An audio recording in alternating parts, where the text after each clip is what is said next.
By asking you, I guess, going back to the very beginning, I'm reading your book at the moment, I'm very much enjoying it, and the first section I noticed was called, very, very spacishly, I Want to be Spider-Man. Yes. Yes, and I wonder if you could explain a little bit maybe about that title and also about your own experience of coming from just an ordinary family and your sort of inspirations and what was sort of really powering your passion for space as a child.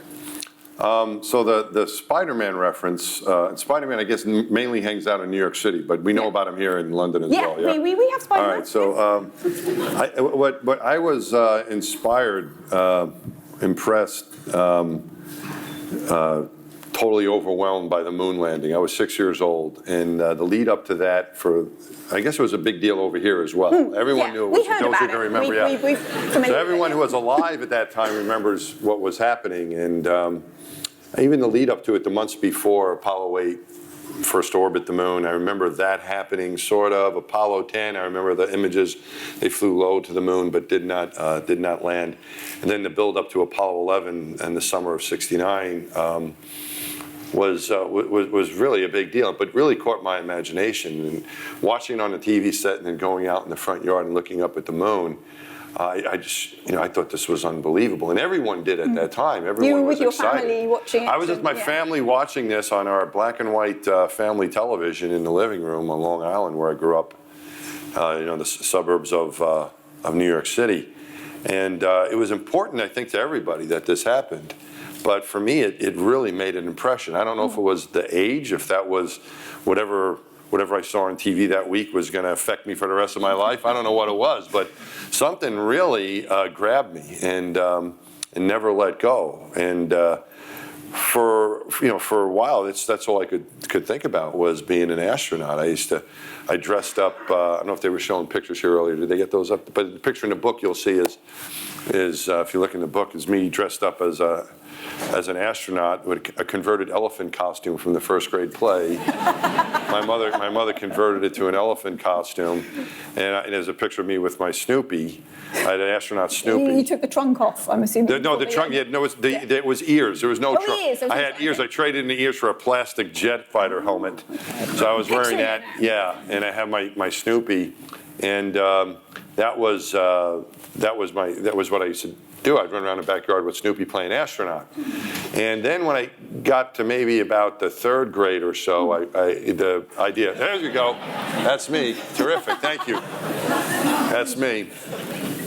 So once I got to the third grade, it just fell into the category of ridiculous. I just realized that I felt there was no way I could do that, that being an astronaut was as much chance of being Spider-Man. How do you do that?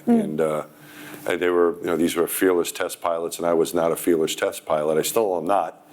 I'm scared of heights, and I don't like going very fast either. Which consider my occupation might sound strange, but that's the way I was. I was nearsighted, skinny kid, and a little awkward, and I didn't see any way to do that. So it just went into the category of ridiculous careers, like being a superhero, and I kind of forgot about it.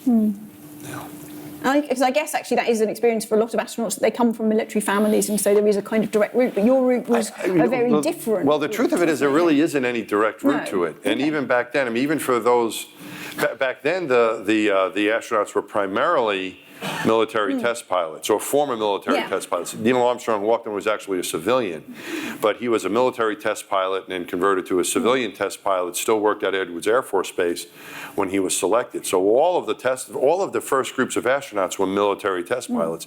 There was a group of scientist astronauts that were picked in the 1960s, and the only one that I know of out of that group that flew was Harrison Schmitt.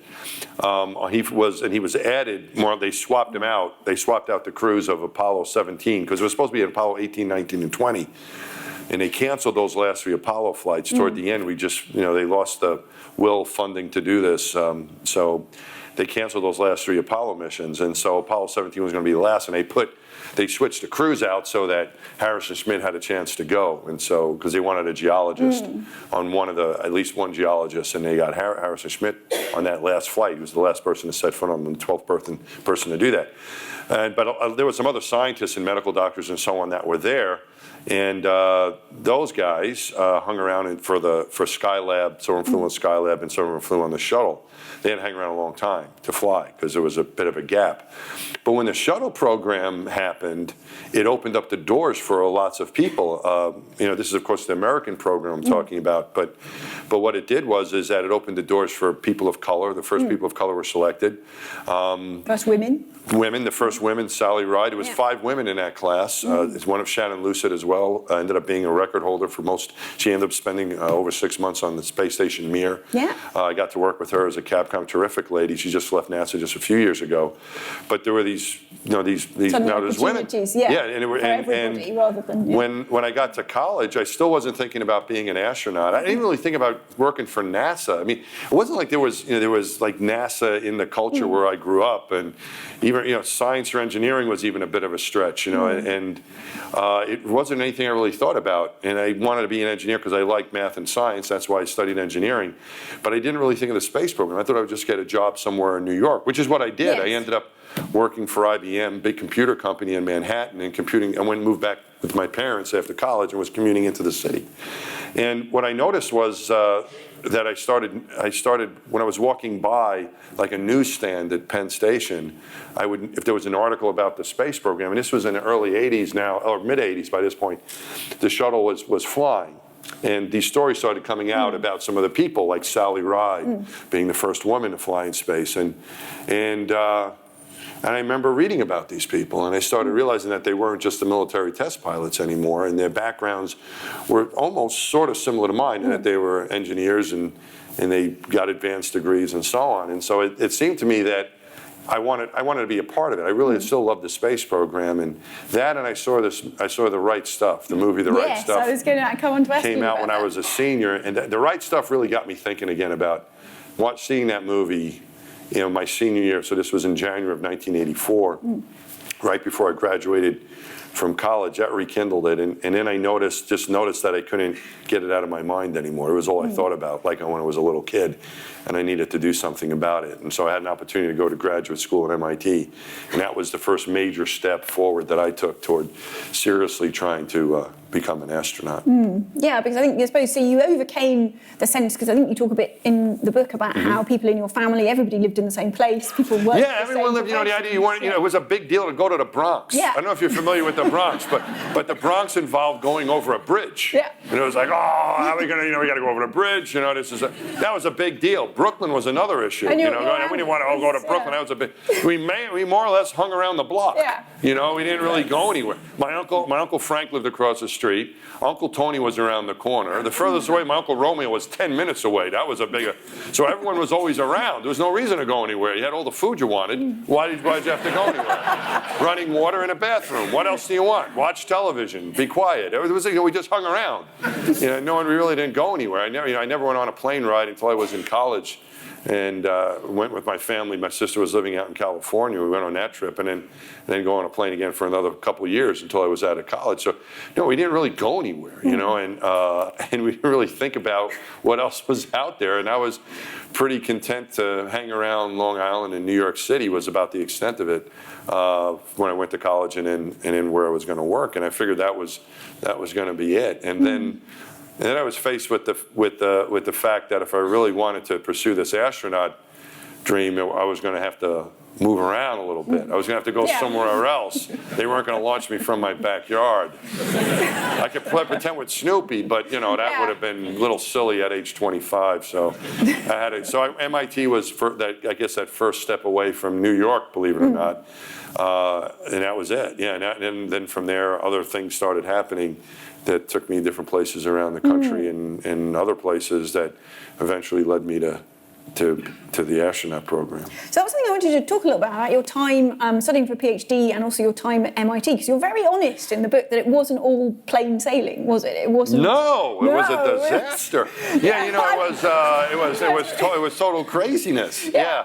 You know, it's funny. Something you can read off my degrees, but really, they can say like, they might say you've got a bachelor's degree with honors, or something, but they don't say you got a bachelor's degree with agony, because that's really what happened. It was a total agony, and but that's even there, I was even going back to middle school or high school. It was school was always challenging for me. When after I became an astronaut, I was an astronaut for about 2 years. Hadn't flown in space yet. But my elementary school was having a career day, right? My elementary school on Long Island. They invited me to come visit. They invited me, astronaut career. Yeah. So, or career week or something. I think they gave me a whole day or whatever. But so to speak to all the students, and so it was really nice. They decorated the school and kids made rocket ships and stuff. It was great. And I had lunch, and one of my teachers, a few of my teachers are still there. It was a while back. So a few of my teachers are still there, including my 4th grade teacher, Mrs. Oko. Was there. So they invited Mrs. Oko to have lunch with me. So, we had lunch together. And she said that her son, who was probably about 10 or 11 maybe at this time, said, she said, I'm going to have lunch with one of my students, and he's an astronaut now. And so the kid says to his mother, Mrs. Oko, he says, well, he must have been really smart, right? Mrs. Oko says, I don't think so. What she told me, she says, I'm sure he was bright, but if he was really smart, I would have remembered. So I guess, Mrs. Oko has this list of smart kids in her head from all these years of teaching, and I wasn't one of them. She's like, who? So, she said, I'm sure he was bright. So she isn't even sure I was bright, but she's, I think he was. Yeah. So I was never the brightest kid. For her son, though. Yeah, try to keep that. But what it's interesting what she said. She told him what she said was what I told him was I'm sure he was bright, but if he was really smart, I would have remembered. But then she went on to add, but that's not always what's important, and that's only part of the equation, right? And that's the truth of it. There's a lot more to it. I think to be successful, to reach a goal, in some ways maybe being too smart isn't such a good idea, because you think too much. And you realize that it's impossible. I kind of knew it was impossible, but I think I wasn't smart enough to realize that, really, no kidding, is impossible. The odds are really against you.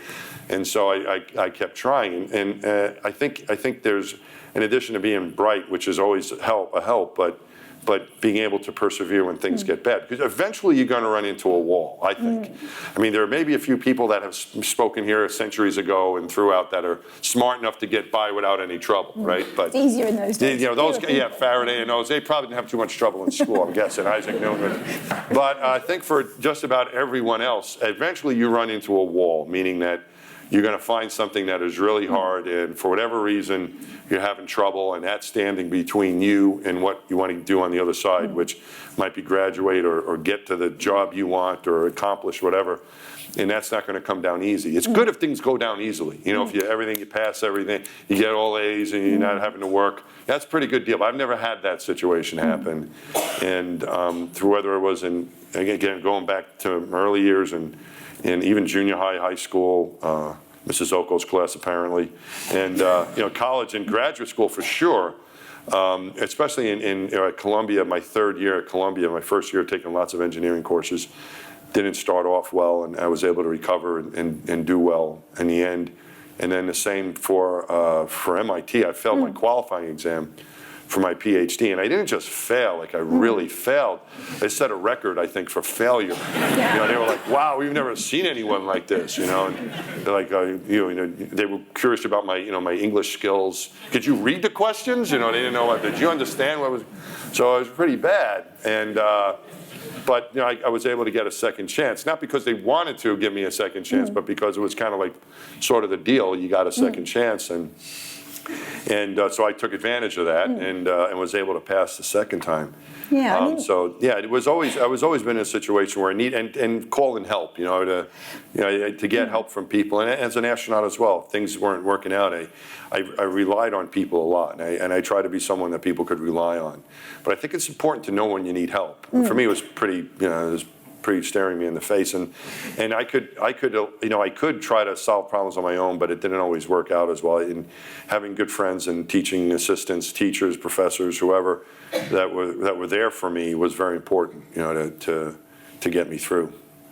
Yeah, I think you talk a lot in the book about sort of building a team of friends around you, and that's kind of. But you also talk about, and I thought that was very, very striking, where you say that you go and talk to the guy I think who was supervising your PhD, and he says, maybe he gives you the impression he thinks maybe you're not cut out for this.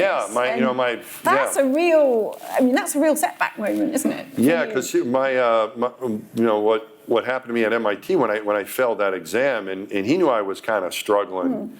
With even before in the preparation, and I was doing okay, but I was not one of the top students in his lab at that point anyway. We should say for anybody, MIT is like a very MIT's a tough place. Yeah, I don't know. It's an extremely difficult place. Yeah, it's not an easy place to go to. I describe it as a smart kid Olympics because you have students from all over the world representing their countries, and they're like the smartest kids, and and there is no one to bring down the class average. Everyone is bright, except for me, and I didn't want that to happen.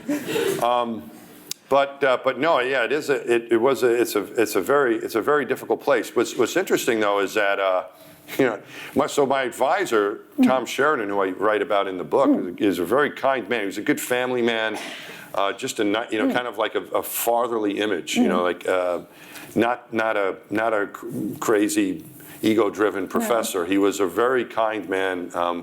Lack of no ego at all, and very helpful, and I liked him very much.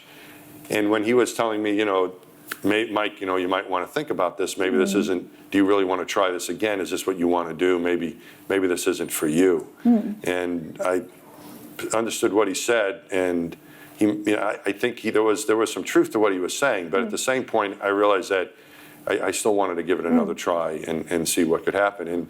And I passed the second time, and then there was a little bit of struggles with the research, but that ended up coming through. And what's funny is that last year I was invited back to MIT, and they have for commencement, and they have this hooding ceremony for their PhD program, and I was invited to speak at it, and I was wondering if they took a look at my transcript before they invited me back, but I did fine. But what's curious is after that low blows and almost not making it through, I was able to get through there, and now since I think it's I've been on the Big Bang Theory that they show that here. I think the students voted on who they wanted to speak, and they chose me. I think not so much for the astronaut stuff, but because they wanted to hear about the Big Bang Theory, about what it's like to be on that show, which is a popular show in the U.S. Yeah, I think it's popular here too. Because I've done a few cameo appearances on that show. But it's funny because after that experience, I never thought I'd ever be asked back to MIT for anything. But I've been back there a few times to speak, and I'm so very close with my advisor. And so you can really turn a situation around, I think, is the point of it. Going back there and speaking during commencement at this PhD ceremony, and I told that story of how I failed, and how it was one of the deans at the school, a guy by the name of Ike Colbert.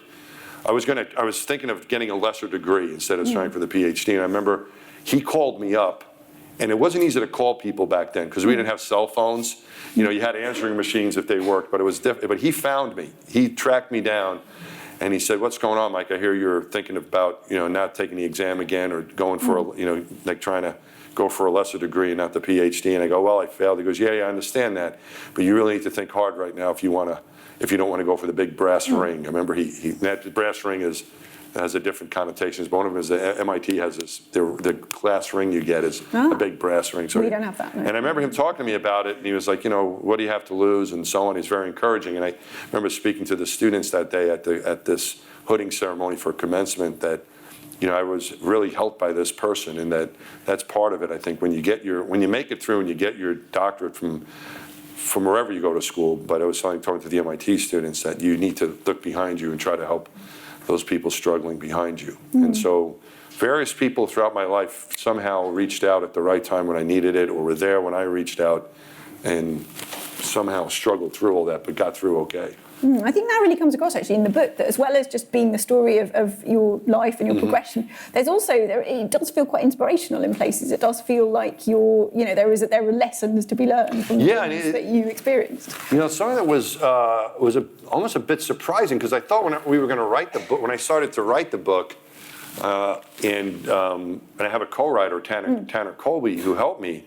And what I really thought the book was going to be, if you ask just about anybody I work with that knew me, they were like, oh, this is going to be the funniest book in the world. It's just going to be jokes. It's just going to be Mike and his friends and shenanigans in space, right? And that was going to be, it's just going to be funny. Yeah. You think it's funny? I think that's a follow-up. Shenanigans in Those space, are all serious. That's not even a tip of the iceberg for the funny stuff. The funny stories, for whatever reason, really didn't make it into the book for a variety of reasons. That's the follow-up. What's that? That's the follow-up. Shenanigans in space. That's a follow-up, right? Shenanigans in space, or a funny thing happened to me on the way to my spaceship. Yeah, right. That's what I want to get, because my funniest stories didn't make it. Yeah. And but what the book started to become after we were working on it together for a while, it became more of a book about following your dreams and not giving up. And that's what seems to resonate with a lot of people. I speak at a lot of high schools now on behalf of my job at Columbia. I speak to students at Columbia. I speak to different groups, and parents and kids from people who are going along that path and struggling and meeting adversity seem to identify with it. And I just got a note from some, I don't even know who this person was, out of the blue, wrote me an email. They just read the book. I think they were like a MD PhD student at Columbia.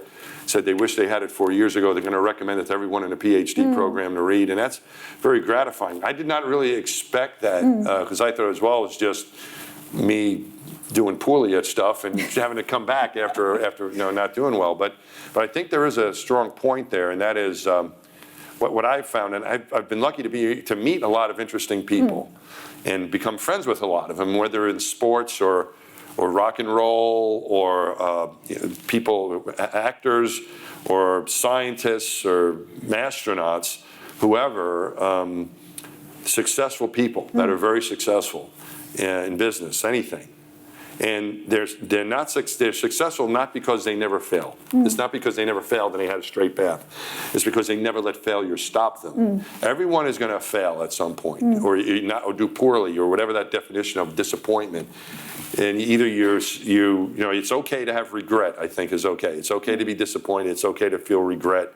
Maybe think about it for a while, but it's really important to get back up. Even though it seems like there's no hope, you still have to get back up. And I think that's what the first part of the book has started to, what it formed into, is that sort of story.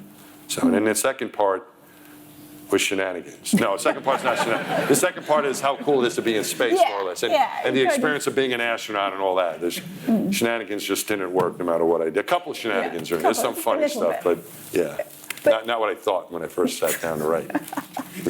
But one other thing, just not to keep dwelling on these sort of difficulties you have, something that I think, obviously you talked about coming back. You're depressing me now. Yeah, I am. And another thing. No, but something that when you were filling in your astronaut application form, for want of a better word, you you had problems with your eyesight, but you thought cunningly you would leave the box blank, and then maybe no one at NASA would notice. Right. Well, what it said, this is that what didn't really work, did it?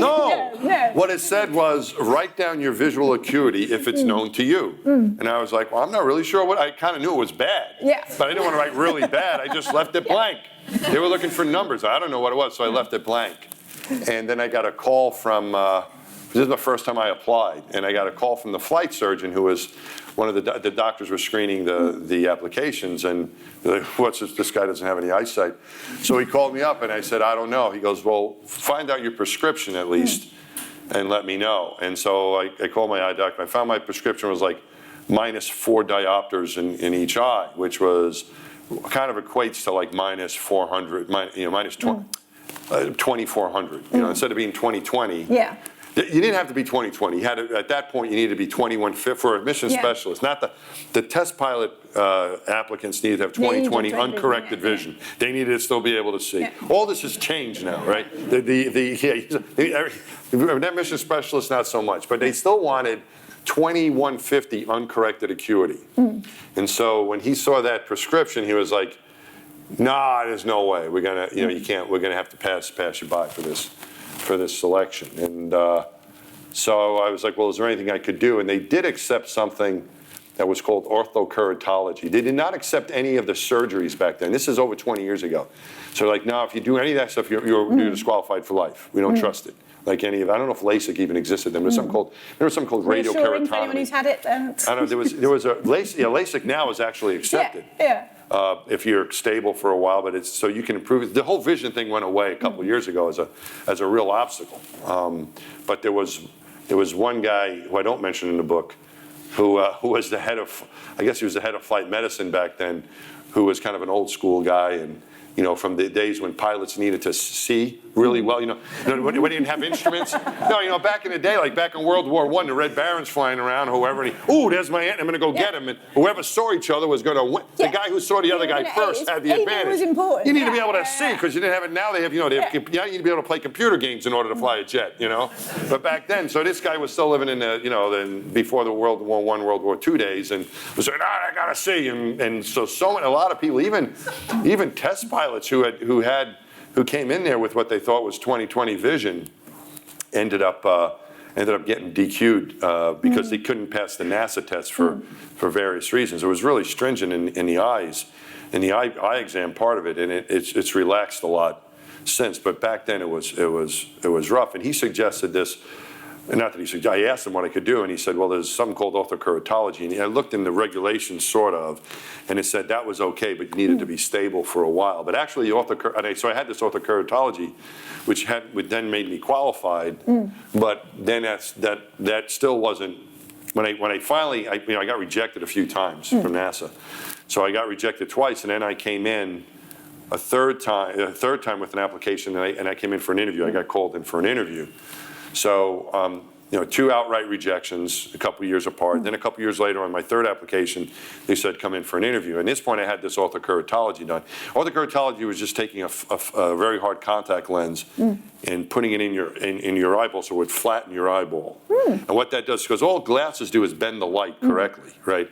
Light comes in and doesn't hit your retina correctly, and so you're either nearsighted or farsighted. If it hits it perfectly, then you're 20/20, and that's what happens when you put glasses on. It bends the light so that it hits directly. And so what orthokeratology does is it flattened the eye to change the lens so that the light would bend a little bit better and get you closer. But what that also does is flatten your eyeball, which is a problem. They didn't like that because I came in for that interview. They say, you have a flat eyeball. And I go, yeah, well, I had orthokeratology. They're like, well, now you can't. So really, it was a way to sort of get around the requirement, but not really. And ultimately, I was medically disqualified for my vision. And I knew that my uncorrected vision without this flat eyeball artificially was going to be around 2400, and that wasn't close to what they were looking for. So I was out of luck, medically disqualified. Not good, and so that was pretty disappointing. I mean, when I failed my qualifying exam at MIT, for example, or when I didn't do well on an exam earlier, there was always, well, okay, I gotta buckle down and I can get help. Yeah. Like, what am I gonna do with my eyeballs? I was talking to my sister, who still has 20/20 vision, is older than I am, still sees really well. I remember at the time she says, I wish I can give you my eyeball. My sister was willing to trade me eyeballs, and I was like, oh, we should have made that arrangement. We should have made that arrangement in heaven before we were born, maybe, But that's too late for that. And and even then, if I could see miraculously better, still doesn't mean I would have gotten picked. I still need to get through the whole selection. But what I did was I started to, I didn't have any choice. I couldn't do any of these surgical procedures. This orthokeratology didn't work. So it was nothing. And I remember thinking about it. I got disqualified on a Friday, thinking about it over a weekend. And I was like, the only thing, my eyes need to be better than they are. That's the only thing that was going to work. And I started looking into it a little bit, and I found out that there was vision training that you could try. And it was successful. I spoke to a local optometrist in Houston that had done it, and with mainly little kids, because little kids, I guess, are still, they're still growing and forming whatever's going on in their heads, and they could adjust that. But once you get to like where I was in my early 30s, she thought it'd be kind of too late, but she said she'd be willing to try. And so that's all that's all the green light I needed. So I was like, yes, let's try. And I was able through these series of exercises to get so I could kind of struggle through the eye chart and try to, and I did this for a few months, and I was able to get myself where I could read the eye chart a couple lines lower, and believe it or not, kind of struggle through an eye exam. And so that's what I did. I was able to requalify by just doing these exercises. So a will is a way. Yeah. Yeah. So let's move on to the period where you don't actually get appointed an astronaut immediately, do you? You are taken on as an astronaut candidate. That's right. Yes. So I wonder if you could tell us a little bit about when you're not getting accepted to the astronaut program. You're getting accepted to the astronaut candidate program. So you're an astronaut candidate, or as they affectionately call us, an ASCAN. We're called ASCAN. You're an ASCAN when you first arrive. And it's affectionate, I guess. It's not to be like, I didn't care what they called me. I was selected to be an astronaut, and you're very, very excited about that. So you start out as an ASCAN, astronaut candidate, go through that training program. And for me, it was really it really changed my daily routine. Instead of like going to work and sitting at a desk and talking to students, I was a professor at Georgia Tech right before, Georgia Institute of Technology in the States, before I was selected. And that was professor kind of academic life. And now we're going to fly in high-performance jets, and went through water survival training and land survival training and parachute training. So I learned about the shuttle systems and working in simulators and flying in this T-38 high-performance jet training aircraft. And how is that? Wearing an oxygen mask and a helmet for real, and not like I was playing in my backyard anymore. And it was quite a difference in my daily routine, I guess. Yeah. What an amazing experience. So. Yeah, but how is that going from someone who doesn't like water and doesn't like heights? Yeah, I don't like the water neither. So water survival was a bit challenging. Yeah. In fact, I don't think I talk about this in the book, but I don't talk about this in the book, but.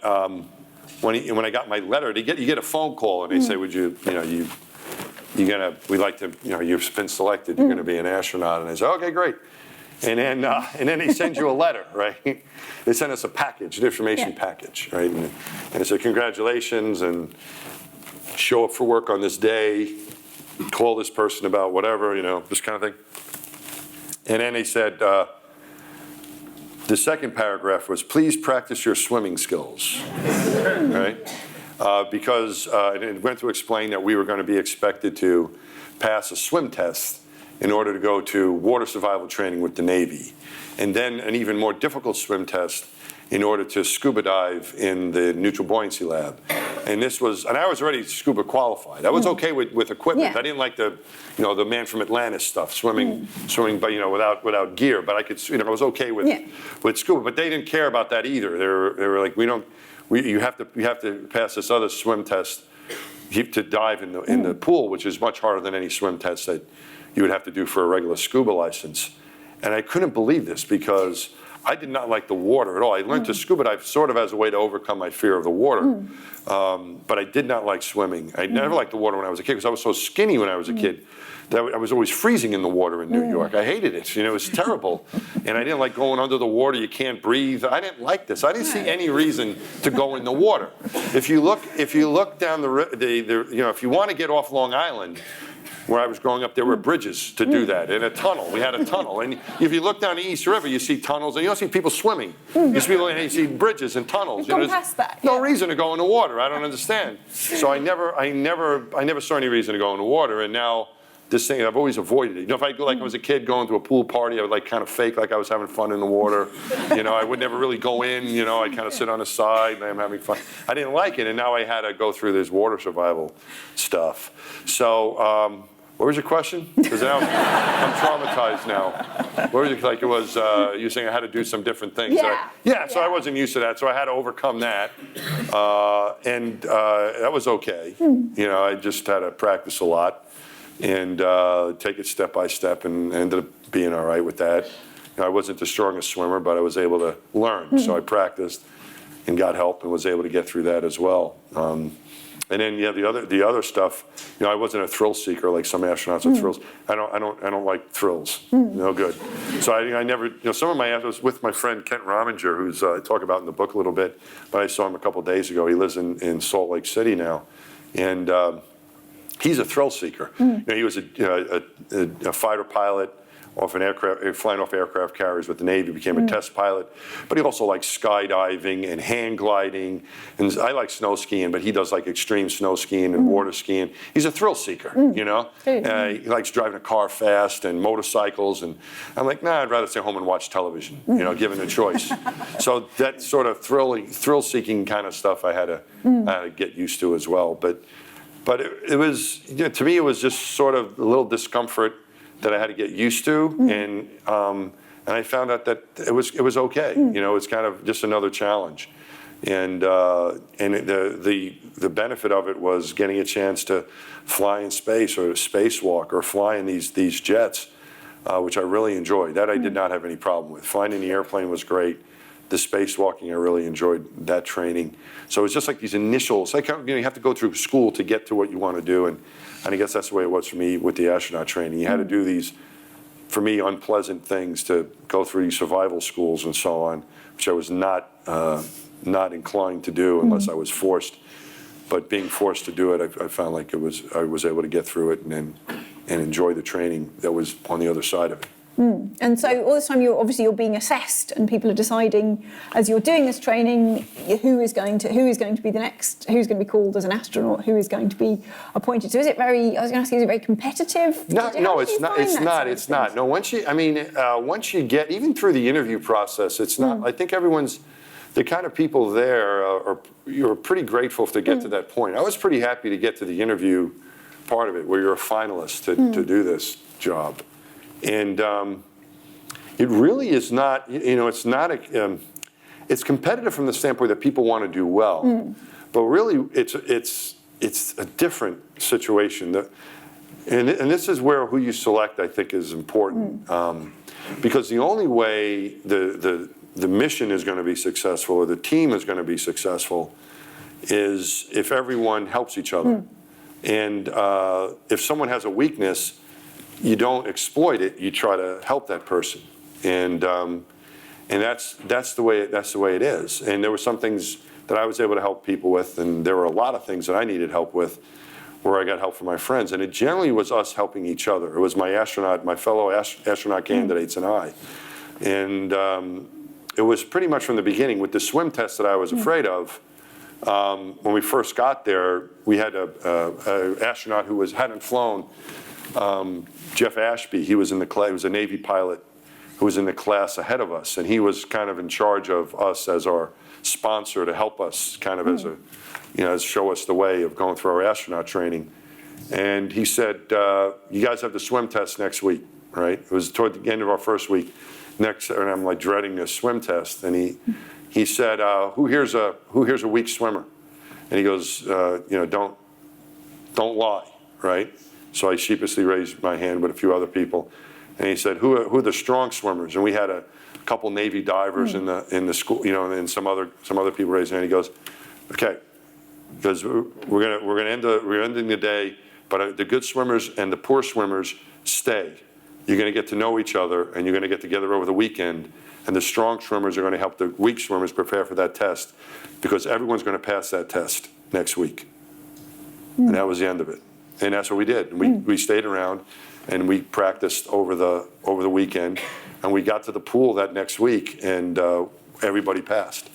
And that was the story. There wasn't any of this, "Oh, you can't swim, you're not going." There was like, no, either we're all going to pass or no one's going to pass. That's the way it's going to be. And that's sort of a sense of teamwork was kind of a new concept to me. I mean, I knew about teamwork, but at that level, I knew, being a teamwork is important. I experienced that on sports teams and other things throughout my life, but this was a little bit different. This was like, our success is a team success. Our failure is a team failure. You don't point fingers, and it's. I think when I watch some sports teams, sometimes it's easy when you win, everyone to be happy, but it's when you lose. How do you react? Do you blame it on the person that made the mistake at the end that is glaring, that everyone remembers, or do you treat it that, no, we all lost? And you see it handled different ways. I think a true team handles the difficulties together. I think it's easy to handle the successes, but it's when you're faced with failure, how did you react then? And so just talk a little bit, you become an astronaut and you do go into space, yes. Right. Yes. Yes, I get through all that. You get through all that. Yeah. So, I mean, how did that feel? Despite myself. No, it was great. It was, and I remember there was even in my experiences on my flights, getting a chance to view the planet, as extraordinary as that was. I remember thinking to myself, all that hard work and sticking to it and not giving up, being able to be out there on a spacewalk. I was just, it hit me at one point how fortunate I was that I got to that point. And there's a lot of good fortune. You could control as much as you want, or as much as you can, to make yourself a good candidate and keep yourself healthy and do the best you can for yourself to be a good candidate and get selected. But really, there's a degree of luck in there too. So there's good fortune that plays a role here as well. And it's hit me many times, but it really, I think, hit a focus point during my space flight, during my first spacewalk, just being out there, looking down at the space shuttle and then at the Earth, and realizing that all that hard work and sticking to it, and not giving up was worth it. Thank goodness I didn't let go.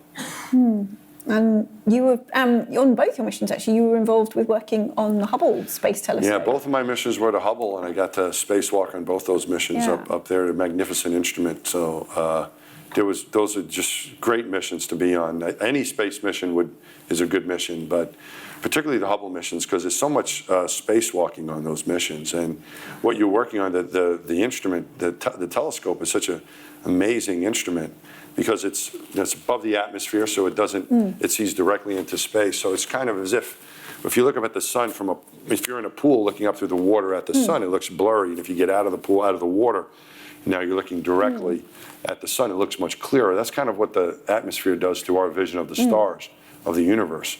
And by getting the telescope above the atmosphere, it sees directly into the sky, into the universe. It can see the stars as perfect points of light. Your eyeball sees it as well. When you're up there, Twinkle, Twinkle, Little Star was written by someone on Earth. Yes. It wasn't written by anyone in space, because in space the stars don't twinkle. No. And the Hubble is a magnificent engineering machine. It's able to point very accurately. It's as if you could have a laser.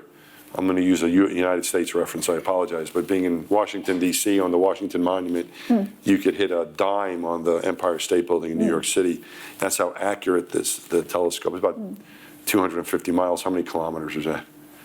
It's about 400 kilometers away. Yeah. That's how accurate it can. It's able to point, and traveling at 17,500 miles an hour. And point that accurately is miraculous. And then it has these optics and the instruments inside of it that can return this data, images and data about what it's looking at to the astronomers on the ground. And it just makes these incredible discoveries. Just recently, a few weeks ago, evidence of water on Europa, planet of Jupiter, was discovered by Hubble just a few weeks ago. And more recently, there are 10 times as many galaxies in the universe than we thought there was. Yes. Can you imagine? How do we miss all of them? Like, what the heck? I mean, it's not like, hey, we found a couple extra ones. But there's 90% more than we thought. There's 10 times we knew. And so I thought we knew what we were doing, and now, geez, we don't know anything. So the telescope is still returning some great science. So to be a part of that team was really special. And to get to do that on my first flight was more than I could ever even dream of asking for. So, and also that you're working, I suppose, on an instrument where the pictures are being beamed back. I remember, I'm sure lots of you remember sort of the early 2000 things where every time there'd be a beautiful picture on the front page of every paper in the world that was coming from Hubble. So it was really direct public engagement. Yeah, it shows everyone can appreciate it. Yeah. You can try to understand complicated principles, and you're like, well, I don't know. But you can look at the image of and Hubble see how beautiful. and see how beautiful. Everyone can appreciate it. That's why I love it. Even if you're not an astronomer. And astronomy is one of these there's the science that's available to everyone, because let's just go outside and look up, and you can see the stars and the moon and think about where we are. And there's not many other sciences that are like that, in my opinion anyway. It's something that everyone is kind of, I think everyone at some point wonders about it, how it works, and where are we, and what else is out there, and how beautiful the night sky can be, and so on. And Hubble brings all that to us, and all the beauty of the universe, in addition to all the data and telling us things that are important to understand where we're from, interesting facts and discoveries, and just it doesn't just answer questions, it forms questions. It discovers things that we don't understand, like, wow, there are 10 times as many galaxies as we thought. We didn't know to ask that, we didn't know that, but the Hubble gives us this information that changes the way we think about things. Yeah, I think that's quite a journey as well for you, from being someone, I think you said when you were a kid, you didn't know anybody with a telescope, and then I didn't know anyone with it, with the biggest telescope. I didn't even know anyone with binoculars. I didn't know. We had a magnifying glass that was a big deal, and we didn't have anything. So I was like, wow, so now I'm working on this magnificent telescope. Yeah. So I just wanted we're going to go to audience questions very, very shortly, but I just wanted to ask, just before we do that, just to ask you a little bit about the future of NASA and the future experience of astronauts, because you obviously made 2 missions into space. That's going to become increasingly rare. Would that be true to say? 2 was about kind of, I guess, the average of where my generation was. We had a lot of it is timing, and some of the astronauts picked before me. John Grunsfeld had 5 space flights total. A fellow that I flew with. Scott Altman was picked before I had 4. Some of the people behind me have only had 1, and they're still hoping for a second one there. So a lot of it was the timing of when you were selected. I think right now, if you look at the number of spots that are available, we don't have the shuttle flying anymore, right? So the shuttle was able to take 7 astronauts into space, about to say 5 times a year. So 35 U.S. and our partner countries, like the UK, of course, the European Space Agency countries, Japan and Canada, were able to get 35 people into space a year. Now, the way it works is we're flying on a Soyuz, and there are 3 seats on a Soyuz, and there are 4 Soyuz launches a year. So that makes 12 seats. Half of those seats are for Russians, for the cosmonauts. So that leaves 6 for the Americans and our partner countries. So there's 4. So out of those 6 seats, 4 of them are U.S. seats, and the other 2 are our partner. Like, for example, Tim Peake, my friend Tim Peake, great guy. Everyone here loves Tim Peake, right? Tim Peake. Just an awesome guy, just terrific. Send us more of those guys. Tim is just awesome guy. One of the nicest people I've ever met. Just terrific. So people, astronauts from the UK like Tim, or from a Japanese astronaut or Italian or whatever, get those seats. So there's only 4 Americans a year going into space, 6 from the U.S. and our partners, as opposed to sending like 35 a year. So the demand has come way down. But I think what's going to happen on the NASA end, there's going to be an increase coming. As soon as we can get, there are 2 companies, Boeing and SpaceX, that are working on something called Commercial Crew. They're building spaceships kind of in a partnership with NASA, a little bit of a different model. So it's not NASA with a contract, working with a contractor.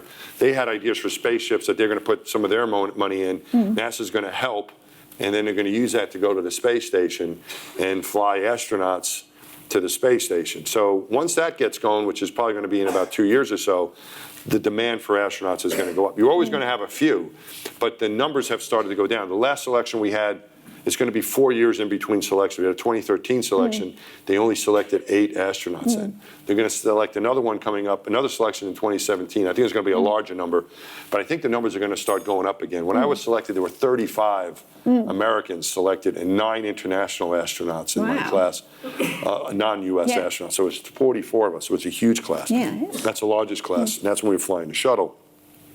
So I think now we kind of are in a little bit of a ramp down, but I think the ramp up's going to go. But I think that's going to be dwarfed by the privatization. Once we get this privatization with companies like SpaceX and Virgin Galactic and Blue Origin, which is another company, and there are other ones, but those are the 3 that I think are going to be one of them is going to be the first. And I think the other. I think they're all three going to be successful, of flying astronauts, scientists, and also paying tourists who want to go experience space travel.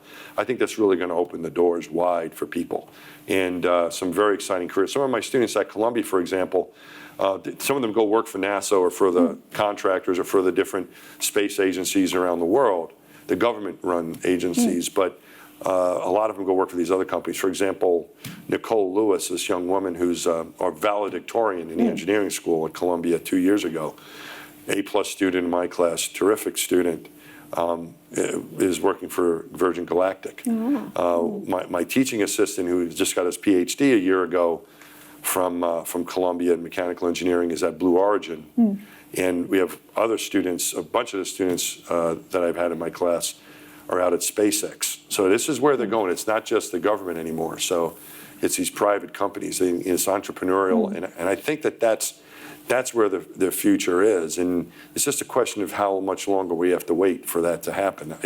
I do think it's going to happen. I think it's going to be a kind of a new golden age. It's going to be different than air travel. Obviously, it's not going to be the same sort of thing because, I was talking to a friend of mine who works for Blue Origin about it, and he's like, well, it's different. He thinks it's a different model. So he had an interesting point that when we had airplanes, we had people to go visit. There were people in different parts of the world before we had airplanes. So hey, I want to go, instead of getting on a boat, and going between the continents, wouldn't it be great to have to go visit my relatives in the homeland? Just go down an airplane or for business. There's really no one waiting for us that we know about anywhere. So Mars space doesn't have those attractions. Right. So it's going to be a little different. But certainly, so it's going to be more, I think, for the experience of being in space. But I think just going to space is a compelling and enough destination that there's going to be a high demand for it, and hopefully the price is going to come down. Because right now it's a bit expensive. It's kind of a little bit out of most of our price ranges, I guess. But I think those entrepreneurs have that. They don't want it to just be the rich. I think at first it's going to have to, it's going to be a like price. You say, like air travel, you had to be a millionaire. You had a plane, you were a millionaire. You were Howard Hughes. Now, it's much more. So I think everybody's been on an airplane. Exactly right. I think that's what's going to happen. So I think it's a very exciting time coming up, and the students now, the young people who are in the aerospace business, there's lots of excitement, and the possibility of going to Mars, I think, is becoming more real because we're not just dependent on NASA or the governments to do this. I think there's some entrepreneurs who are interested in doing that as well. Elon Musk has a plan. I think it's going to be a joint effort between our countries around the world and private industry to make it happen. It can't happen without that. It's just too hard, too expensive. But I think there's hope. I think that 20, 30 years from now, I think we should be on Mars. We should have someone there, I think, by then. I really do think that's possible. Yeah, Elon Musk has that great quote, doesn't he, where he says, I would like to die on Mars, just not on impact. Yeah. That's a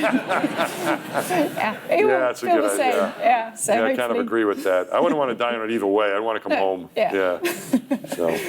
So anyway, Bread Change Mars, but I'm very aware of the time, and I'm sure we have people positioned around the theatre with microphones. So if you would like to ask a question, take this wonderful opportunity to do that, could you raise your hand, please, now?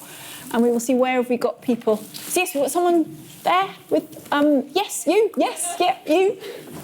Pick the most awkward person in the middle of a row. That's all right. I know. Work as a team to pass that microphone. Good. How loud is this? Oh, hey. What was it when you were going into space, when you were in the aircraft, leaving the world behind you? What does it feel like, the actual physical pressure? Like, what is that? We see it in movies, but you can't really understand. Let me just start up to the sometimes I get asked if I was scared, and the launch is pretty scary. And it was scariest for me, thinking about it is worse than actually doing it, right? So it was somewhat of a physical situation, but more of a mental situation, because it's a big day that you're going to try to launch into space, and it always doesn't go well. Most of the time it does, right? But every once in a while it doesn't. And when I went out to the launch pad for my launch, my very first launch was a night launch, and so we had to get out we were out there around 3 a.m. and it was pitch black, and the shuttle was fueled I'd never been around a fueled space shuttle before because they don't let people around the fueled space. So they only fuel it a few hours before launch, because when you fuel it, then you have a bomb there, more or less, and that's not pleasant. So they limit the risk by not filling the tank with fuel until the very end, and then they clear the area. And looking at it, when I got out of the van, it was dark. Right? They had lights on the space shuttle, and there was water vapor coming off of it because it was liquid hydrogen and oxygen. So there's like vapor coming up. It looked like smoke, like it was smoky, right? But it was vapor coming off of there, and it was making these hideous noises. You know, it was just because these fuel pumps were, but it was like these groans, like this, and they were just like really horrible, inhuman noises, right?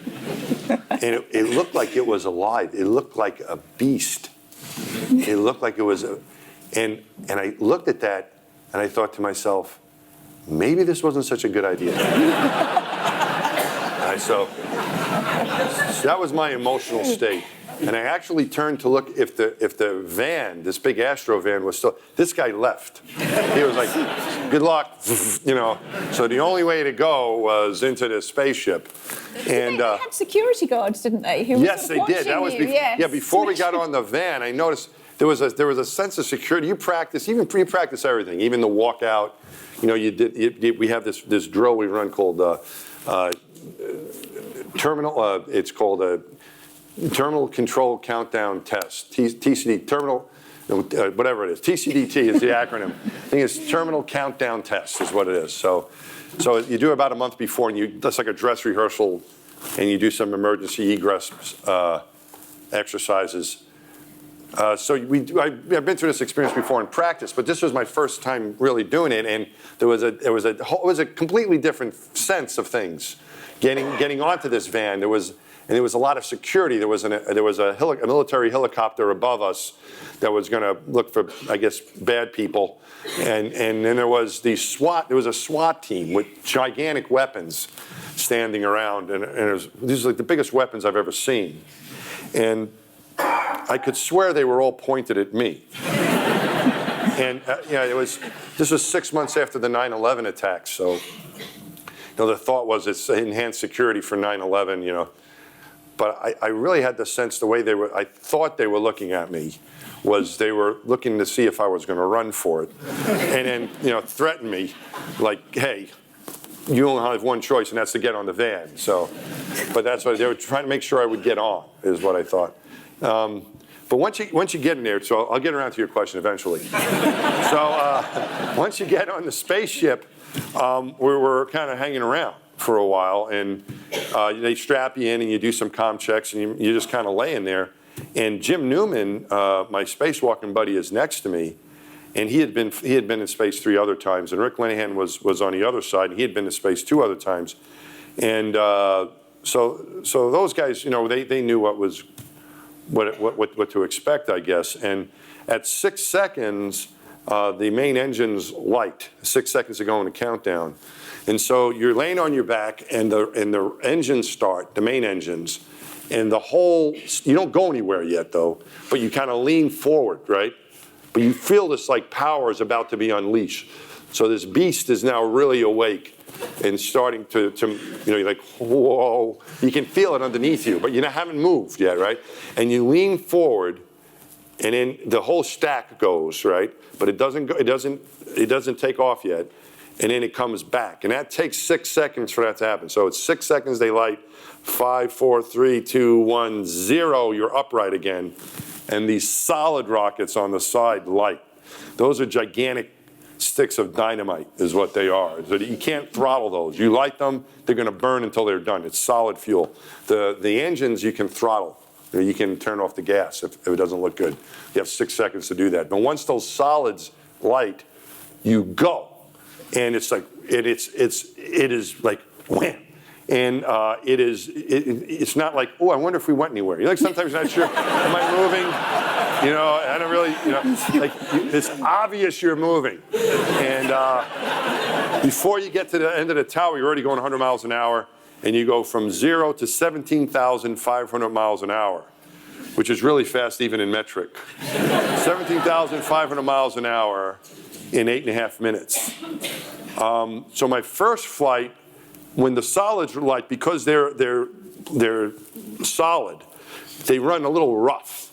So there's a lot of shaking and violence going on that they really can't you can't really simulate anything of that power, right? In a simulator, in a centrifuge ride, there's nothing like that. So I was like, this doesn't seem right. I know this is my first time, but it just doesn't seem right. And I'm looking, and these veterans are like high-fiving each other and all excited, like, knock it off, what's the matter with you? This can't be right. And they're like, oh, stop it, they're making fun of me for being a chicken. And this is going on, right? And then the solids go away at 2.5 minutes, right? And then it kind of smooths out a bit after that. And then you ride that. This is my first flight. I was just kind of praying as much as I could. I was like, oh, well, I guess this is okay. I guess I'm still alive. Am I still alive? Yeah, I think so. And so I played that game. And then the last 2.5 minutes, you get 3 Gs on your body.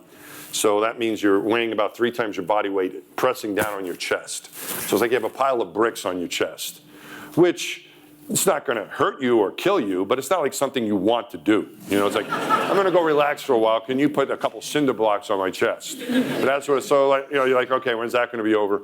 And then that ends at the 8.5 minutes. The engine's cut, and then it gets quiet, and you feel as if you're on your back. That's where you can take these Gs, right?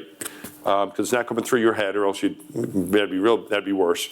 So through the chest is the best we can do. So you're going straight up, so on your back. But then when the engine's cut, you don't have this force on you anymore, and you're weightless. And so now your brain takes over. So when your brain is getting a force input, it knows your position, right?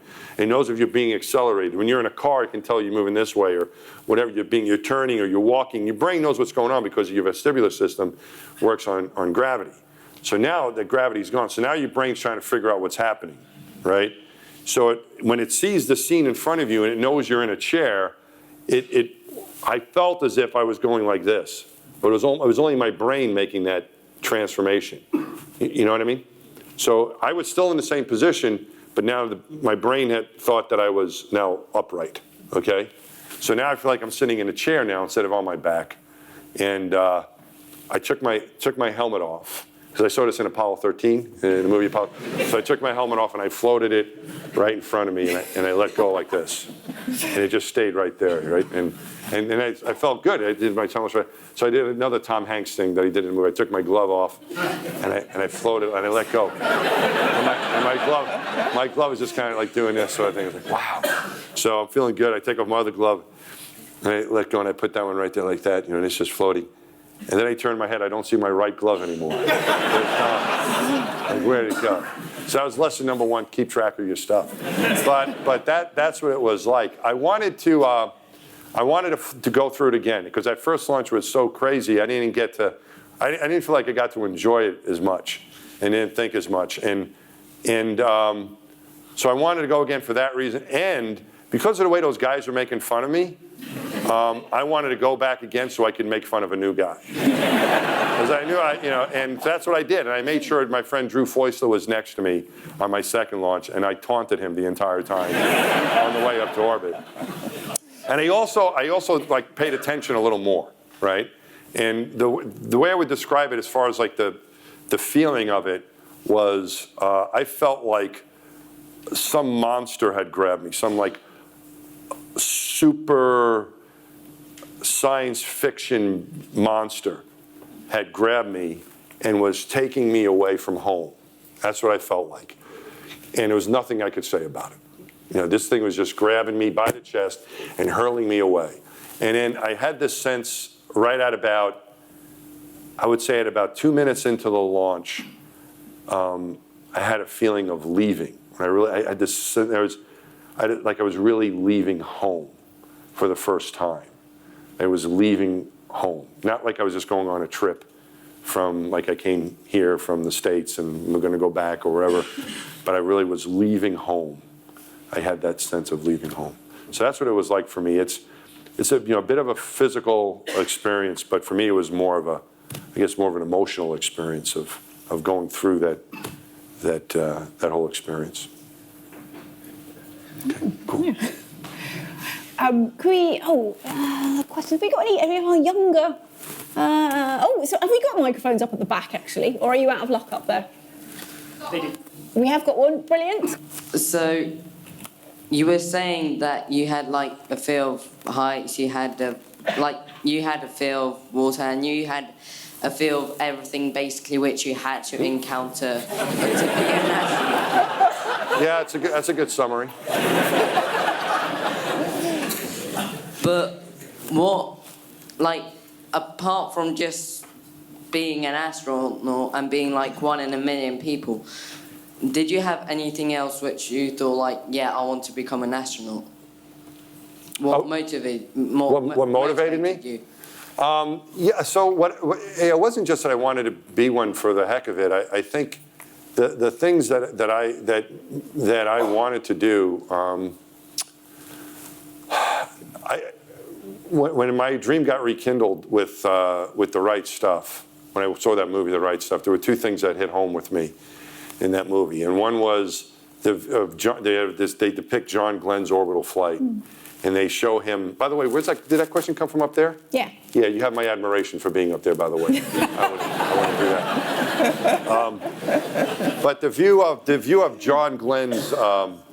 The view out of John Glenn's window, the way they depicted that, and him looking through the window and viewing the Earth, I wanted to see what that was like. And then the other part that I liked about the movie that hit me was the camaraderie between the astronauts, the teamwork. And so to me, those were the two best things about being an astronaut. Getting the experience of seeing what it's like up in space, but also the camaraderie between that group. I wanted to be part of an organization like that. And more than I really could explain. I wanted to be one of those people. I wanted to have that sense of teamwork like they had, that camaraderie, and I wanted to experience being up there. But what happened is I got to learn more and more about it. I realized that it was the perfect job for me, because not only did it have those attributes, but it was things like solving hard problems, but being on the front line of it. So getting a chance to design spacewalks or space tools, working in the control center. Everything that we did was to help people get to space. And it was real.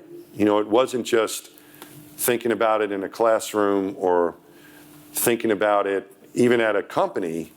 You were really doing it. And to be a part of that, to be a part of every one of the space missions in some way, whether it was you supporting a family, or you were helping design a spacewalk, or you were going to check email for your buddy, or whatever you were going to do, the training and the experience of going through that's really what I wanted to do. I wanted that job. I didn't want just the experience of going to space, because there was some opportunities. I wasn't eligible. They dried up. But at one point there was what they called a payload specialist, where some people would go just for one flight.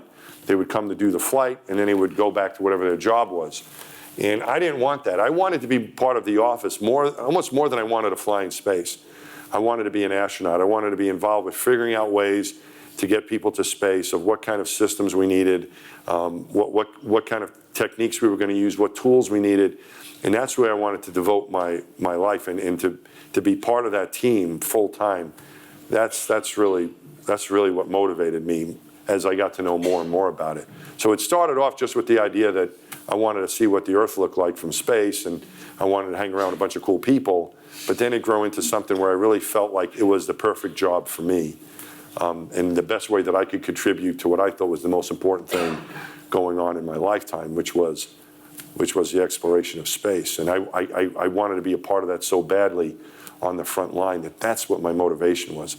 Anything short of that would have been a second choice.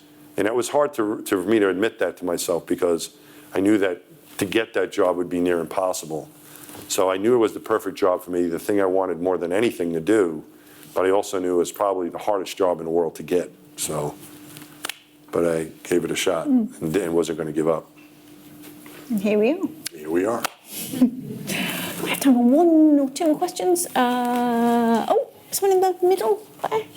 Is that a handy person with your hand up? So I can collar.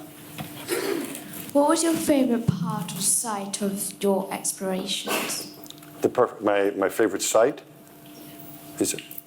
Is that what? Sorry, his favourite. My favourite part? From Favorite part of your site? Okay, excellent. Thank you for the question. And yes, so for me, my favorite part was the spacewalks. It was a lot of hard work and getting ready for them. But it was just extraordinary to step out of the space shuttle and to go out there in my own spacesuit was an amazing, to go out there in the expanse of space. So when you launch in your rocket ship, you're inside the space shuttle and you get to space and you have these magnificent views out the window, but the shuttle itself kind of seems like a simulator almost. But the views is where you notice the difference, and you're floating around. That's another difference. But the view out the window, still the light is somewhat filtered through the window as it comes to you, right? The light of the sun or the stars. And you're wearing regular clothes, and you're kind of in this cocoon of the spacecraft. But when you step out in there, you're kind of like stepping out into the abyss. Now there's no walls around you, and you're wearing a spacesuit. And everything kind of opens up. You're not looking through the framed window scene. And where we fly on where I got to fly on Hubble, it's the highest the shuttle could go. They wanted to get the telescope as far away from the planet as possible. So we're about 100 miles higher than the space station.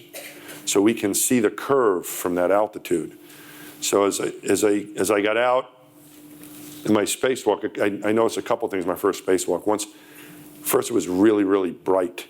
Like the brightness of the sun. It was more than bright. It was like pure light. Everything was illuminated in its purest form. Like, this is the way you're supposed to see things. I wish I could have taken the eye exam under these conditions. Everything just seemed clear and true. Everything, the colors on the flag on my arm, the labeling around the space shuttle, everything was just clear. And when you get into the darkness, all that light goes away. It's like the absence of light. It's the darkest dark. It's like all the light is now gone. The sun is no longer there. It's the darkest dark. And you use your helmet lights and some of the lights on the shuttle to get around and to do your work. And then the view of the planet, which I try to describe in the book. So the sight that I'll give you from the spacewalk, when I really had a chance to look, there's no words to describe how beautiful our planet is. They just don't exist, and I'm not smart enough to invent them. So I try to explain in the book how I felt about it, and I'll share one of these with you. Is when I really just kind of just looked without really thinking, I guess, and just let my emotions sort of take over of what was happening. It was so beautiful. Just looking at our planet, it's just so beautiful. I thought to myself, and I thought, this must be the view from heaven. How could anything be greater than this? If you were in heaven and you were looking down on our planet, this is how we must be seen from heaven. And then another thought went through my mind right after that. And the thought was, no, that's not it. It's more beautiful than that. This is what heaven must look like. And I felt at that moment that I was looking into heaven. That I was looking into a paradise. And I don't see how anything could be more beautiful than our planet. I don't know what heaven is like, but I can't imagine that it's any more beautiful than what the place we live in now. And that's what it seemed like to me. The ultimate paradise, the ultimate beauty is our planet. So for me, that was my favorite sight during my spacewalks.